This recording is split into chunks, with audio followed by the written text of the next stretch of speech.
¿Qué tal, mis queridos amigos y hermanos? Estamos nuevamente en una nueva clase bíblica donde vamos a seguir estudiando con esta guía de estudio que se llama Apocalipsis, Revelaciones de Esperanza. Como siempre, les estoy dejando abajo en la descripción el link para que puedan descargar este tema y les invito a que puedan buscar su Biblia y que juntos comencemos a estudiar este tema tan fascinante del día de hoy. Pero siempre, como antes, vamos a buscar al Señor a través de la oración para que el Espíritu Santo nos pueda iluminar y podamos nosotros entender claramente el tema que vamos a tocar. Así que oremos. Eterno Padre que estás en los cielos, santificado sea tu nombre, Señor. Te damos gracias por esta oportunidad que nos estás dando. Te queremos pedir, Señor, en estos momentos, que tu Espíritu Santo nos pueda guiar. Señor, capacítanos. Somos seres pecadores que necesitamos de tu mano para poder entender tu palabra. Te lo imploramos todo esto en el nombre de Jesús. Amén.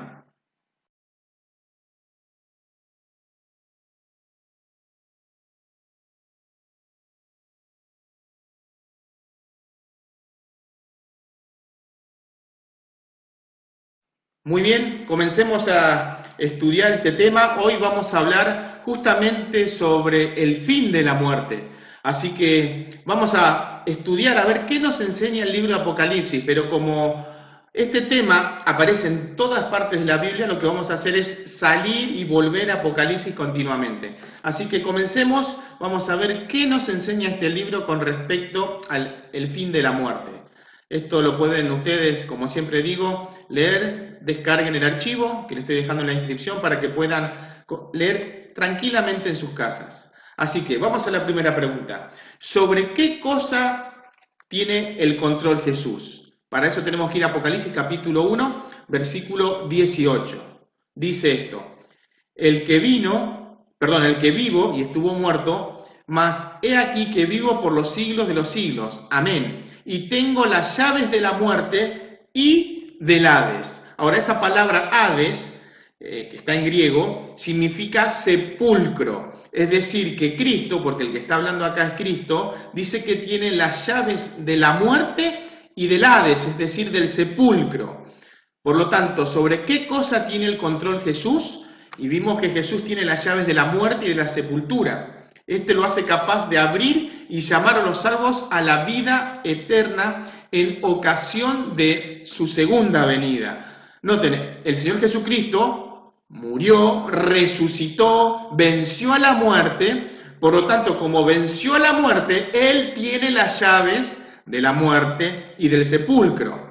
Por lo tanto, esto vamos a leerlo mejor. Al contrario de lo que muchos piensan, la palabra Hades en este texto no tiene ninguna relación con la idea de un lugar donde los malos pasarán la eternidad, en medio del fuego y el azufre. En ocasiones se ha traducido esta palabra griega como infierno. Y si buscamos en Reina Valera 60, no la traduce directamente, dice Hades, pero algunas versiones dice infierno. Sigue diciendo, esta palabra Hades en hebreo sería Sheol, que significa sepultura. Así, el texto encuentra su plena expresión al presentar el hecho de que Jesús tiene las llaves de la muerte y la sepultura. Esto lo hace capaz de abrirlas y llamar a los salvos a la vida eterna en ocasión de su segunda venida, es lo que estaba mencionando recientemente. Vamos a la segunda pregunta. Dice, ¿de qué modo se describe la creación del hombre? Importante eso, porque para poder entender la muerte necesitamos entender qué es la vida. Por lo tanto, tenemos que ir al libro de Génesis, al principio. Para eso tenemos que ir a Génesis capítulo 2, versículo 7, y tenemos que completar justamente este versículo. Dice así: entonces Jehová Dios formó al hombre del polvo de la tierra, y sopló en su nariz aliento de vida, y fue el hombre un ser viviente.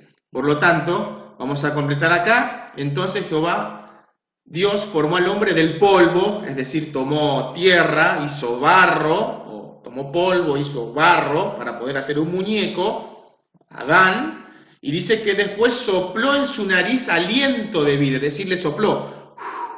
Y fue el hombre un ser viviente. En algunas traducciones dice alma viviente. En el original sería, si tenemos que traducir, mejor dicho, al texto, decía ser respirante. Alguien que está respirando. Así que acá podemos ver que el hombre utilizó dos cosas. Barro, polvo, más aliento de vida. La fusión de estos dos materiales se formó un ser viviente, alguien que podía pensar, razonar, que respiraba, que fue Adán, el primer hombre creado acá en la tierra. Así que el ser humano, de acuerdo con la Biblia, no tiene un alma, sino que es un alma. Interesante ese punto. La mayoría de las denominaciones dicen que nosotros tenemos un alma inmortal, que cuando uno muere, el alma queda libre porque estaba encarcelado en este cuerpo. Bueno, eso es filosofía griega. Dentro de poquito vamos a estar estudiando junto a un compañero que está estudiando filosofía. Él estudió conmigo teología y justamente vamos a hablar de dónde viene este concepto de que el alma es inmortal. Y ahora presten atención, si el alma es inmortal y nuestro cuerpo es pasajero, ¿de dónde vino el alma? ¿O no? Porque el alma es inmortal, y este es pasajero, me muero y el alma sigue viviendo. Por lo tanto, ¿de dónde vino antes de ser yo? Bueno, todas esas preguntas vamos a hacer en las clases bíblicas avanzadas junto a este compañero, así que estén atentos porque vamos a estar informando. Sigamos con este tema. Además de esto, el espíritu o aliento de vida no es una entidad viva independiente del cuerpo, sino que equivale al don de vida concedido por Dios a sus criaturas, porque el aliento es la señal vital de la existencia. Así que cuando dice la Biblia espíritu o alma viviente, no se está refiriendo acá a seres que no tienen cuerpos, que están en nosotros y, como dijimos recién, después salen cuando morimos. Nada que ver. En este caso, el espíritu sería como la energía. Dios hace el muñeco y después sopla espíritu de vida, aliento de vida, o soplo de vida, dependiendo de las traducciones de la Biblia, le da la energía para que el cuerpo viva. Así que vamos a seguir estudiando. Interesante esto. ¿Cuál es la condición humana según la Biblia? Por lo tanto, tenemos que responder una de estas dos ítems. ¿El alma humana es inmortal o el alma humana muere como consecuencia del pecado? Interesante eso. Tenemos que ir a Ezequiel capítulo 18, versículo 4. Miren lo que dice acá. He aquí todas las almas son mías, como el alma del Padre. Así que el alma del Hijo es mía. Y miren lo que dice ahora. El alma que pecare, esa morirá. Por lo tanto, ¿el alma humana es inmortal? No, dice que va a morir. El alma humana muere como consecuencia del pecado. Esa es la respuesta correcta. Ahora, déjenme decirles algo. Si volvemos un segundito para atrás en este texto, la palabra, alma, en la Biblia puede ser traducido de la siguiente manera: vida o persona, dependiendo el texto o el contexto. En este caso, vida o persona caben en estas traducciones. Ahora, miren, vamos a traducir de la siguiente manera. Presten atención. He aquí todas las vidas son mías. Como la vida del Padre, así la vida del Hijo es mía. Y acá viene. La persona que pecare, esa morirá. ¿Captan? Si nosotros entendemos que el alma es inmortal, este texto nos está diciendo, en primer lugar, que el alma muere, que no es inmortal, porque puede ser destruido como consecuencia del pecado. Por lo tanto, no tiene el ser humano dentro de sí un ser espiritual, el alma inmortal o el espíritu inmortal. Pero entendemos algo, que alma en la Biblia, una mejor traducción sería, en realidad no es que está mal traducido alma. El problema es que nosotros tenemos el chip griego, pensamos como los griegos, heredamos de ellos, esto no lo podemos evitar, y toda la filosofía que hay detrás de eso. Cuando nosotros decimos alma o espíritu, automáticamente pensamos en un fantasma, por así decirlo, en alguien que ha muerto. Para los hebreos no era así. Para los hebreos, alma era una persona o vida. No hay que olvidarse que la Biblia fue escrito con una mentalidad hebrea, no griega. Fue escrito por judíos o hebreos, israelitas, y tenía una concepción diferente con respecto a lo que es el alma. Obviamente eso después se infiltró en los tiempos de Cristo, se infiltró estas filosofías griegas, y noten cuando Jesús estaba caminando sobre las aguas, y se le acerca a los discípulos, y ellos lo vieron a lo lejos, y dijeron, ¡un fantasma! Ahora, ¿de dónde salió eso? En la Biblia no se menciona eso. Pero claro, recuerden, ya estaba la cultura griega infiltrada en todos los judíos, obviamente. Es como el inglés, la cultura yanqui. Todo el mundo ha absorbido esa cultura, querramos o no, por la forma de vestir, por lo que vemos, etcétera, etcétera, la comida, la bebida. Dice, no, yo no quiero saber nada, pero el hecho de tener un jeans o un pantalón vaquero, sería acá, estamos utilizando algo que es yanqui, por así decirlo, que es de Norteamérica. Y no está mal eso. Y hay muchos conceptos más que se infiltran y que nosotros nos hemos acostumbrado. Noten algo interesante que a mí en particular me molesta un poco, es Halloween.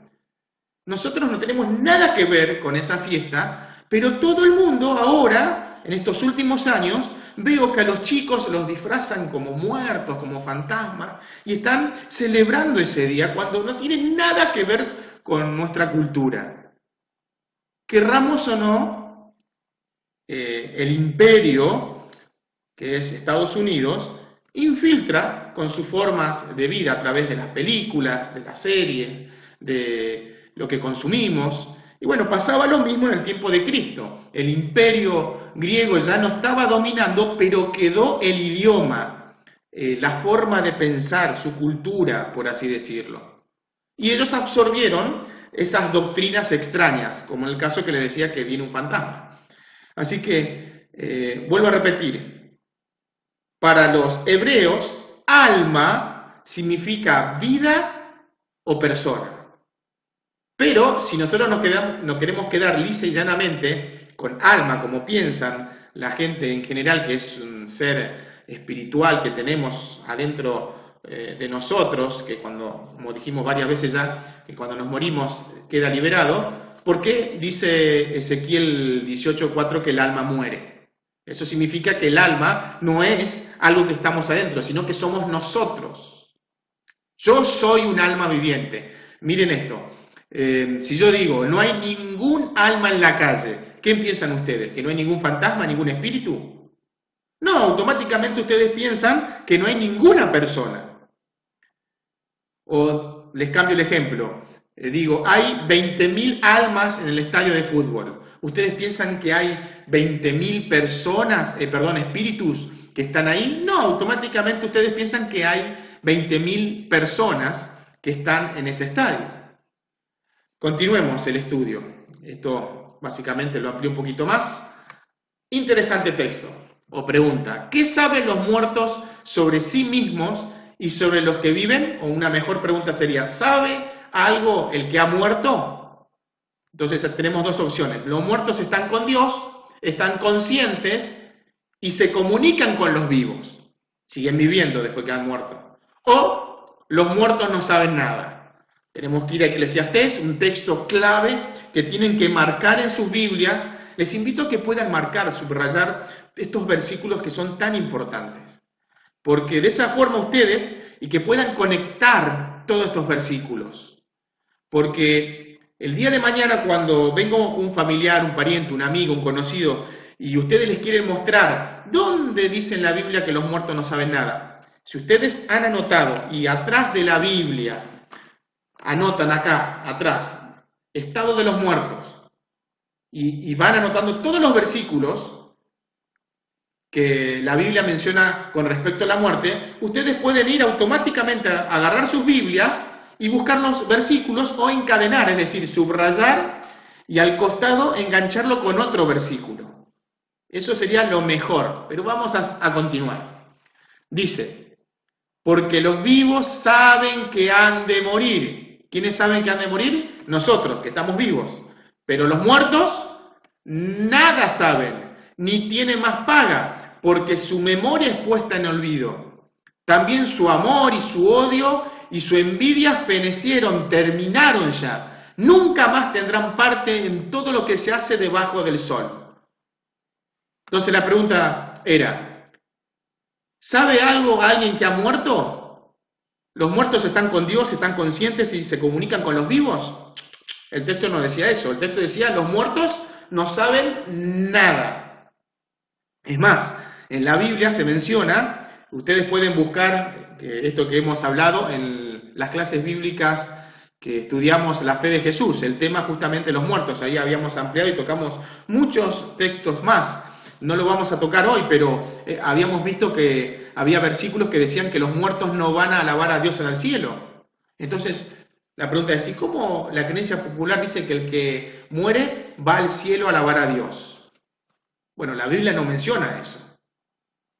Ahora, sé que hay textos que aparentemente enseñan de que hay vida después de la muerte. En el caso del rico y Lázaro, dice que el rico murió y Lázaro, que era un mendigo, murieron, ambos murieron. Y dicen que después de muerte están los dos vivos. ¿Y cómo es eso? Bueno, eso lo vamos a tocar en las clases bíblicas avanzadas. Tiene una explicación. Y esa parábola la dijo el mismo Señor Jesucristo. Y no está contradiciendo lo que dice la palabra de Dios. Tiene una explicación lógica. Así que continuemos. Bueno, esto lo habíamos mencionado, así que vamos a avanzar. ¿De qué forma se refirió Jesucristo a la muerte? Es decir, ¿con qué comparó Jesús a la muerte? Una mejor pregunta. Entonces, miren las opciones que tenemos. Con una etapa de perfeccionamiento espiritual en el seno de Abraham, justamente en la parábola del rico y Lázaro se menciona esto, en el seno de Abraham, está en Lucas capítulo 16. Entonces, es una etapa donde se perfecciona el ser humano y va a estar en el seno de Abraham. ¿Será así? ¿Será también como la entrada a la vida eterna? ¿O Jesús comparó a la muerte con el sueño? Y vamos a ver qué dice la Biblia. Por lo tanto, vamos a Juan capítulo 11, versículos 11 al 13. Dicho esto, les dijo, esto es el Señor Jesucristo que está hablando. Les cuento el trasfondo de esto, el contexto inmediato. Lázaro era amigo de Jesús y fueron y le dijeron, tu amigo, el que tú amas, el que quieres, está enfermo. Y Jesús no se preocupó, se quedó 2 días más. Y interesante lo que dice ahora el Señor Jesucristo. Él les dice, o mejor dicho, viene la gente y le dice, tu amigo está enfermo, y él se queda 2 días más tranquilo, y ahora miren lo que pasa, y ahora viene el texto. Dicho esto, o mejor, sigue diciendo, los discípulos empezaron a hablar, y Jesús les menciona esto. Dicho esto, les dijo, nuestro amigo Lázaro duerme, mas voy para despertarle.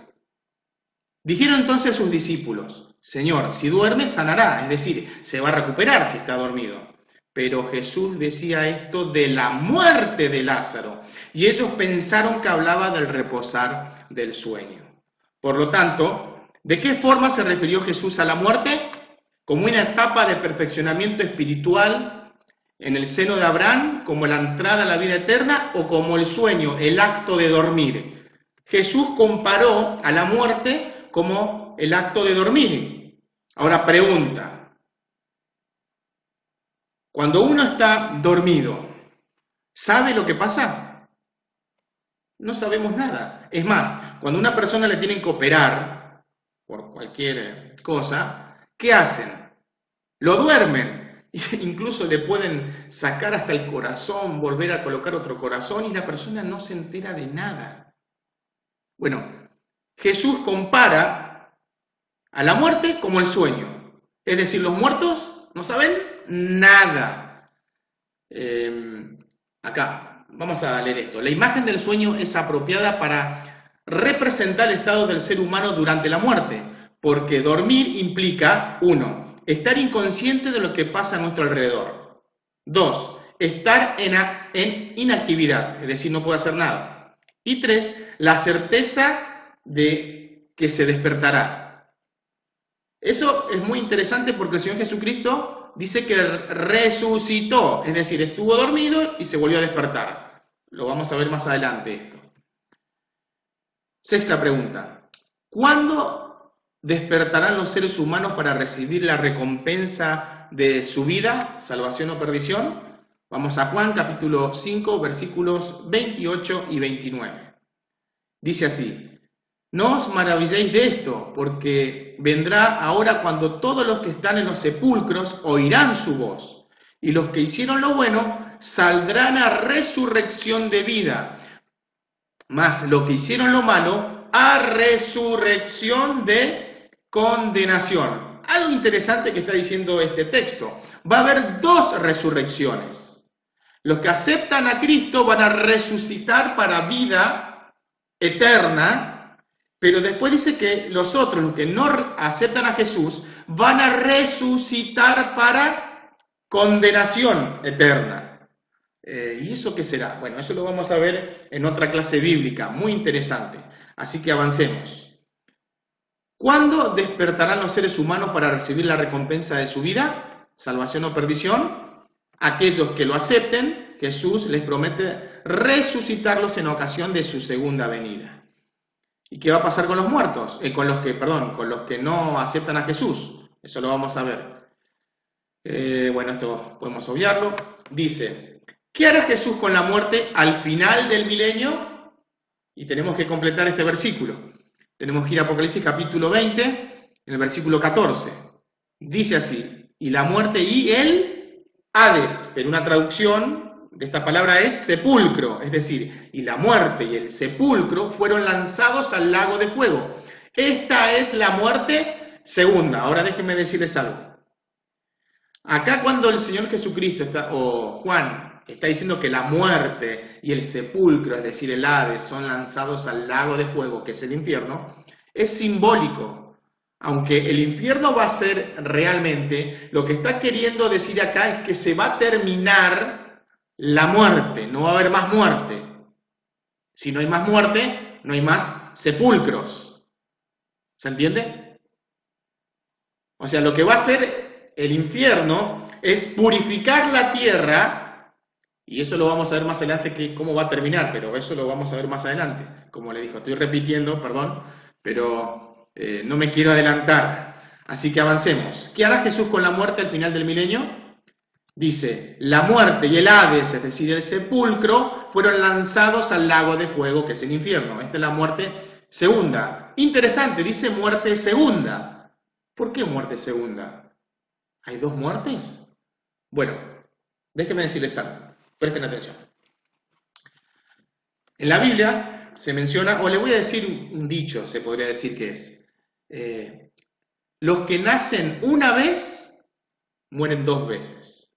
Los que nacen dos veces, mueren una vez. Hay algunos que van a morir 3 veces y otros que nunca van a morir. Vamos por parte. A ver, ¿quiénes son los que nacen una vez y mueren 2 veces? Son todas las personas que no aceptan a Jesús como su Salvador.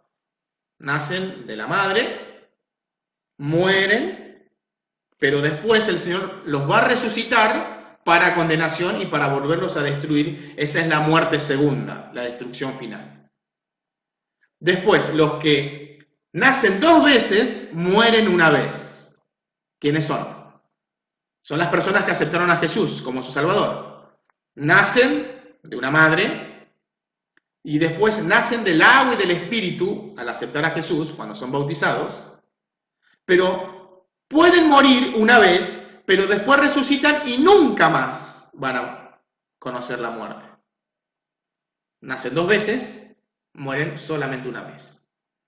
Hay algunos que van a morir 3 veces. ¿Quiénes son esos? Bueno, Las personas que van a morir 3 veces son aquellas personas que tuvieron que ver con los sufrimientos de Cristo en la cruz, el juicio y demás. Sería los soldados, los fariseos. ¿Se acuerdan que Jesús les dijo, ustedes me van a venir, me van a ver que viniendo del cielo con gran poder, dice, y gloria? Entonces, ellos ya están muertos. Van a volver a vivir y van a volver a morir, van a volver a vivir, van a ser resucitados para recibir la condenación. 3 veces van a vivir. ¿Se dan cuenta? En el caso, vamos a tomar los soldados que tuvieron la muerte de Jesús, ya están muertos.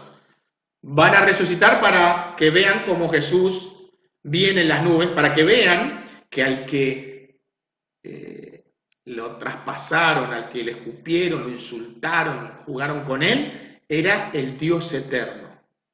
Y después Dios los vuelve a matar con el resplandor de su gloria, con la venida de Jesús.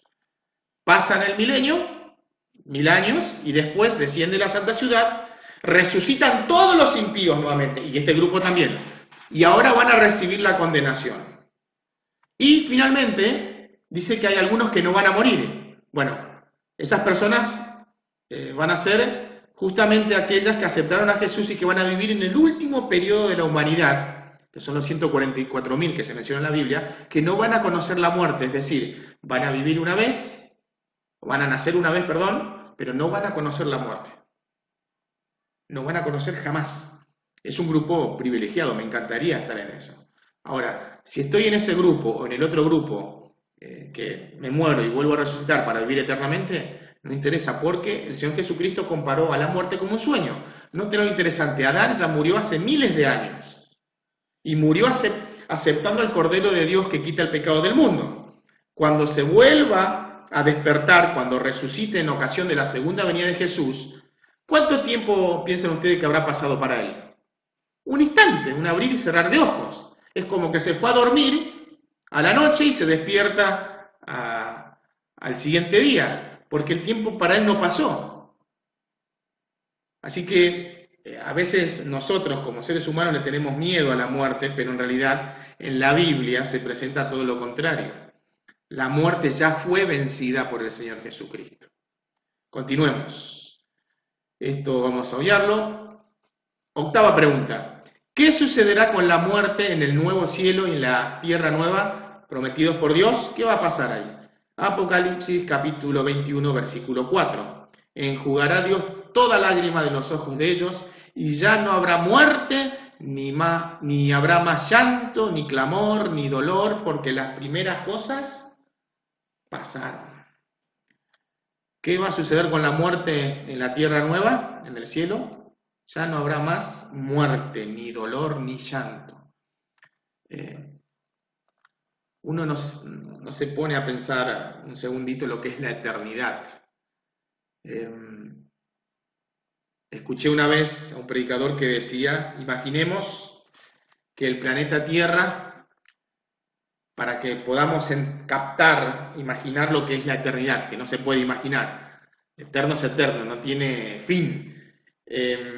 Y decía, imaginemos al planeta Tierra como una gran bola de acero. Obviamente no vive nadie, y cada 1000 años, estamos hablando del planeta Tierra, el tamaño, cada 1000 años viene una paloma, se posa 1 minuto y se va. 1000 años después vuelve, se posa 1 minuto y se va.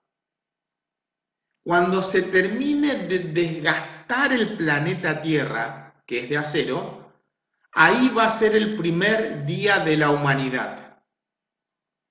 Y ustedes se pueden preguntar, a ver, ¿y cuándo va a ocurrir eso? El planeta Tierra es gigante y es de acero.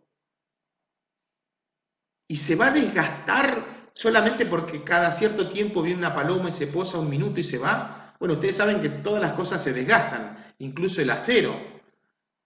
Así que cuando se termine de desgastar el planeta Tierra, después de cada 1000 años viene la paloma y se posa 1 minuto, ahí va a ser el primer día de la eternidad. Y la pregunta es, ¿y cuándo se va a acabar eso? Bueno, eso es la eternidad. No se puede uno imaginar. No alcanza, somos finitos nosotros. Continuemos. Aceptar a Cristo no nos libra del sufrimiento en este mundo. Tarde o temprano, todos nos enfrentaremos y moriremos, eso es cierto. Pero Él prometió que a partir del día de su segunda venida, todas nuestras tristezas dejarán de existir. El dolor y la enfermedad, la muerte, el luto y todo sufrimiento serán eliminados por siempre para aquellos que sean salvos y que vivan eternamente con Cristo. Vamos a repasar lo que vimos hasta este momento. Pregunta número 1. ¿Sobre qué cosa tiene el control Jesús? Y vimos que Jesús tiene el control porque tiene las llaves de la muerte y del sepulcro, del Hades que decía. ¿De qué modo se describe la creación del hombre? Hemos leído que Dios tomó polvo o barro, hizo un muñeco y sopló en su nariz aliento de vida y fue el hombre un ser viviente, un alma viviente. Noten, otra vez, repito, Dios fusionó dos cosas para poder formar al ser humano. No tomó barro, sopló y le dio un espíritu. No hay tres cosas acá, hay dos. La unión, como había mencionado en la clase bíblica avanzada, la fe de Jesús, vamos a tomar solamente el ejemplo de esto. Noten, para formar una cruz, ¿qué necesito? 2 palitos, en este caso 2 viromes. ¿Y qué tengo que hacer? Unirlas así. Acá tengo una cruz. Pero para tener la cruz necesito estas 2 viromes. Ahora, mientras que están así puestas, tengo la virome. Pero en el momento que yo saco uno de las viromes, ¿qué tengo? ¿Dónde está la cruz? Desaparece, deja de ser. Eso es la muerte. La fusión del polvo de la tierra más el aliento de vida y forma un ser viviente, en este caso la cruz, como estoy haciendo. Cuando quito el aliento de vida, el polvo vuelve a la tierra y ¿dónde va el alma? Desaparece, deja de existir. Continuemos. ¿Cuál es la condición humana según la Biblia? El alma humana, es decir, la persona muere como consecuencia del pecado. ¿Qué saben los muertos? Los muertos no saben nada. ¿De qué forma se refirió Jesucristo a la muerte? Y hemos visto que Jesús compara como el sueño. ¿Cuándo despertarán los seres humanos para recibir la recompensa de su vida? Aquellos que lo acepten a Jesús, Él les prometió que los iba a resucitar en ocasión de su segunda venida. ¿Qué hará Jesús con la muerte al final del milenio? Y hemos leído que la muerte y el Hades, es decir, el sepulcro, serán lanzados al lago de fuego. Esta es la muerte segunda, es decir, no va a haber más muerte, llanto ni dolor. ¿Por qué? Porque ya los hijos de Dios están viviendo con Cristo para toda la eternidad. ¿Qué sucederá con la muerte en el cielo y en la tierra nueva prometidos por Jesús? Dice la Biblia, ya no habrá más muerte, ni dolor, ni llanto, ni clamor. Por lo tanto, llegó el momento de nuestro compromiso. Recuerden, como siempre menciono, este compromiso no es con este servidor, con el pastor, o con tu amigo que va a la iglesia, o con tu familiar. Este compromiso es entre Dios y ustedes.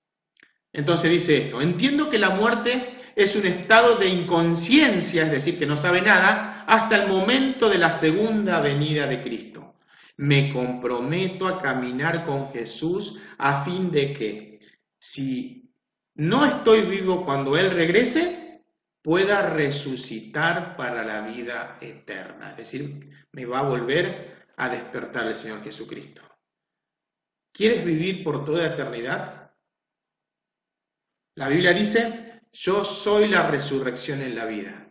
El que cree en mí, aunque esté muerto, vivirá, dice Juan 11:26. Justamente el contexto es la historia de Lázaro. La pregunta que hace Jesucristo acá es, ¿crees esto? Esa es la misma pregunta que nos hace hoy el Señor Jesucristo. ¿Crees esto? ¿Que el Señor Jesucristo tiene el poder para resucitar a tu familiar, a tu ser querido? Incluso yo si muero. Hoy el Señor Jesucristo te está invitando a que lo aceptes a Él como el Dios que vino a esta tierra, vivió como hombre, pero venció a la muerte. Hoy el Señor Jesucristo nos está invitando a aceptarlo a Él como el que nos puede volver a la vida si vamos al descanso.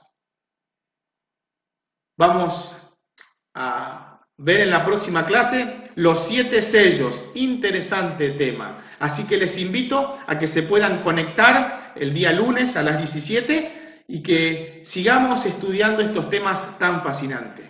Te mando un fuerte abrazo y te espero en la próxima clase con un nuevo tema.